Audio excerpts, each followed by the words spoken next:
Welcome and happy day. Again, I'm talking about Canada today. The prime mistake of Canada, he is single-handedly trying to destroy the whole country, and I think he might succeed. We have to stop this somehow. He's a globalist. He's all about queers and steers, and the guy is, again, destroying the nation that we all love. Wow. Stand up, yell from the rooftops, do something. This guy is totally out of control. He's about as solid as a soup sandwich. He has just no business experience whatsoever. Basically, he's an unemployed drama teacher, and you know what? He has the intellectual depth of a puddle on a flat surface. We have to save the country. And the only way you can do that is to get rid of him. He gives money away every hour to somebody. He gives money to terrorists. He gives money to other countries. Billions of dollars. Canadians are getting pounded. The economy is upside down. It's starting to crash, and it is going to crash, and we are going to lose our life as we know it. Fix this mess. Somebody's got to fix it. Liberals, and that's him. He's a liberal, and he's got some people that follow him. That shocks me. Wow, the Pied Piper, I don't know how that happens. In any event, he has people that do work with him. They have targets. All they talk about is gender, bathrooms, and queers and steers, as I've already said. That's it. Nothing about the economy, nothing about Canadians. Let's help people in other countries. Targets. They have targets on increasing gender-focused international aid.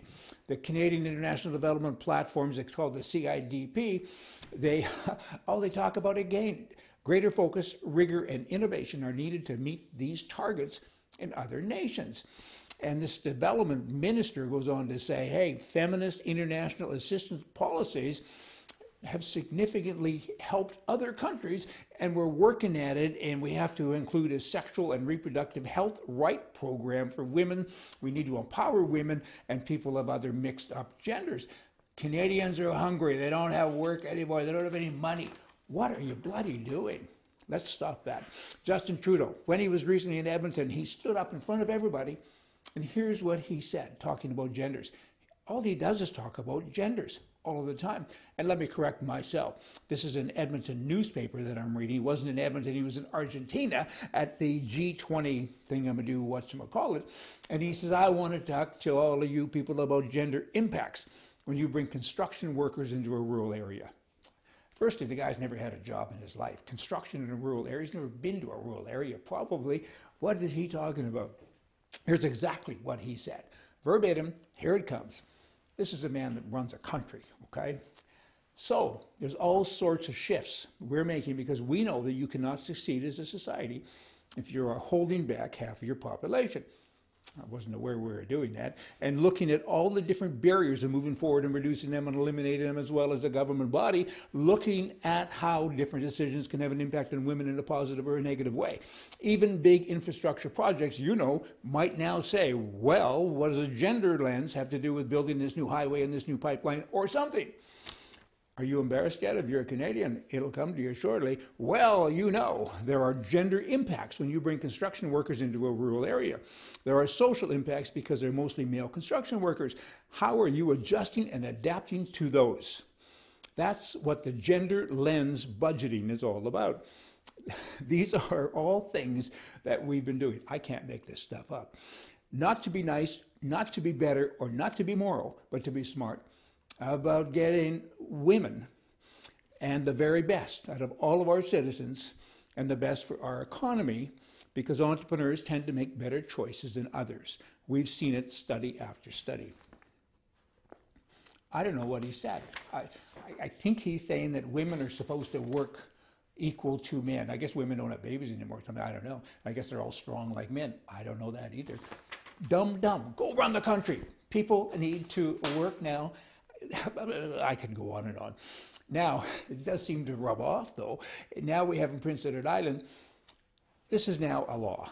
This is really embarrassing. We now have 2 new gender options on driver's licenses in PEI that allow people to keep their gender identity to themselves.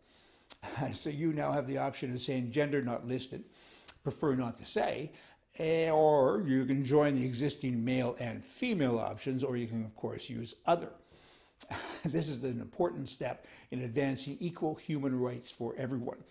Well, firstly, it's not equal rights because now everybody can just say, I won't tell you, and now you'll never know if they're male or female. Hopefully you can figure it out when you see them in the car, you being a policeman, and you put your window down, please. Aha, You're a nobody. I actually am. I'm a somebody. Well, what sex are you? Oh, you're an it. I get it. And then you have Peers Alliance, and they applaud this action by the government to intentionally recognize trans and non-binary identities in the public process. Well, hold it now. They're not recognized because you're allowed to say that you're nothing. You're no longer a person. This bloody world is upside down. And then you have a guy the name of Ryan Murphy in the U.S. He works on a Glee and American Horror Story and Posse or Pose or something like that, however you would say it. And he now has a new campaign to initiate to oust anyone who doesn't like gay incumbents or people, I guess, with regard to the incumbents from Congress. And he says, I'm going to create and fund with corporate sponsorship a multi-million-dollar organization that targets anti-gay candidates running for office. You got to, these bad politicians, they have to stop polluting our moral and ethical ether. I think what he's saying, he's a Democrat, obviously, what he's saying is, you have to think exactly like me. I used to be about acceptance, it's now about conversion. What's with all of these gay people? I mean, good bloody grief. They just keep on every day. Go be gay. Leave us alone. Shut up. Stop talking about it.